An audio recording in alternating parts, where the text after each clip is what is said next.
बंदगी स्तुति की जा रही है। इसी बंदगी स्तुति के कारण हमारे मनों में एक शांति प्रेम की भावना जन्म लेती है।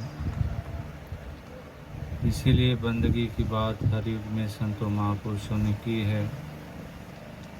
जहाँ भी कहीं संतों महापुरुषों ने अपने कदम रखे तो वहाँ पर यही संदेश दिया कि इबादत इस मालिक की करो।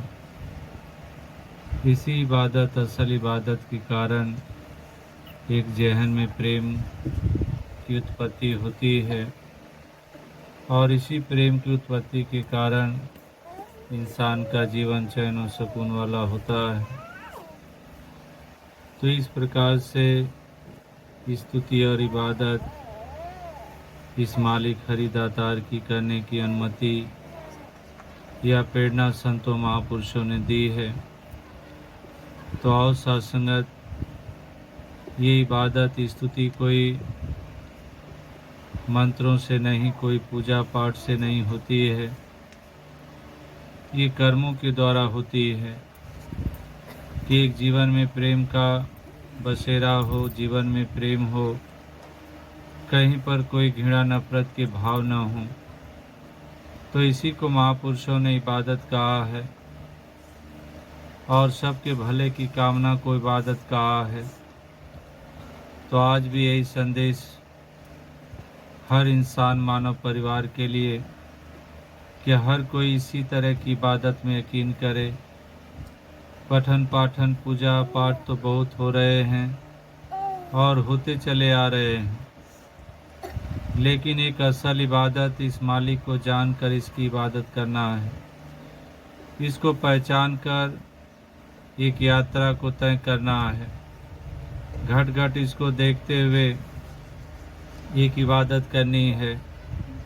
इसलिए महापुरुषों ने कहा कि हर घट अंतर सर्व निरंतर केवल एक मुरारी, कि सभी घटों में एक ही मुरारी, एक ही परमात्मा, एक ही दातार बस रहा है।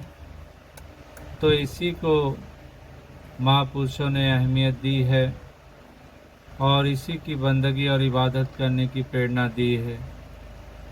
तो आओ सत्संगत, यही संदेश संतों का हर दौर में रहा है। होश वाले इंसानों ने हमेशा इसी तरह का मैसेज दिया और इंसान को जगाते आए कि इंसानी जन्म दुर्लभ है, होत न बारंबार, कि इंसानी जन्म में दुर्लभ है, ये बार बार प्राप्त नहीं होता है।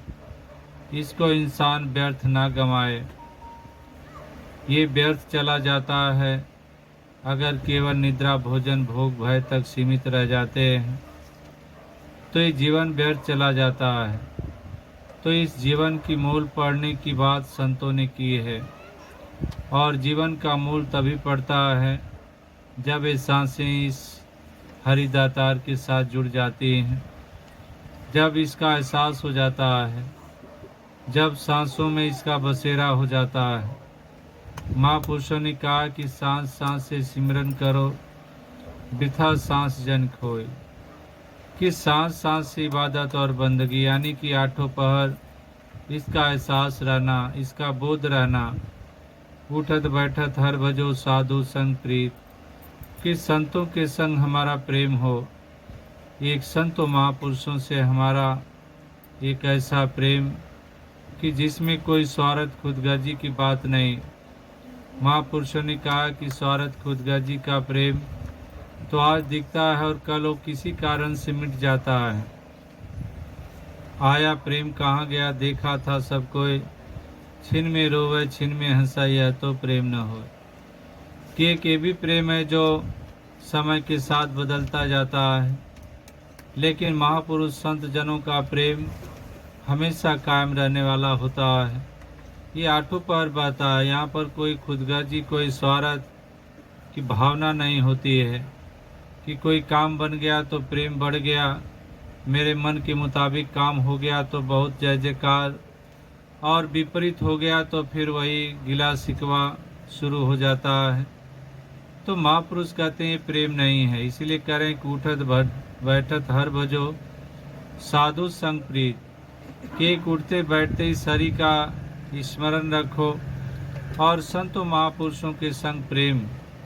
तो ये प्रेम यही है कि हर प्रकार से स्वार्थ खुदगर्जी से ऊपर उठकर सेवा भावना से युक्त होकर एक प्रेम निभाना, ये इबादत होती है। तो और सत्संगत ऐसे निभाने वालों की संख्या हमेशा कम होती है, हमेशा कम होती है। जैसे कोई भी पौधा है, जितनी पत्तियां हैं, जितनी लकड़ियां, उतने फल नहीं होते हैं, वो संख्या कम होती है, लेकिन सार उन्हीं फलों में होता है, बीज वहीं पर छिपा होता है। तो और संगत यही अरदास प्रार्थना कि दातार कृपा करे, हर किसी का एक बौद्धिज्म जगे, हर किसी का एक मन इस शुद्ध पवित्र भावना से युक्त होकर इबादत की तरफ बढ़े।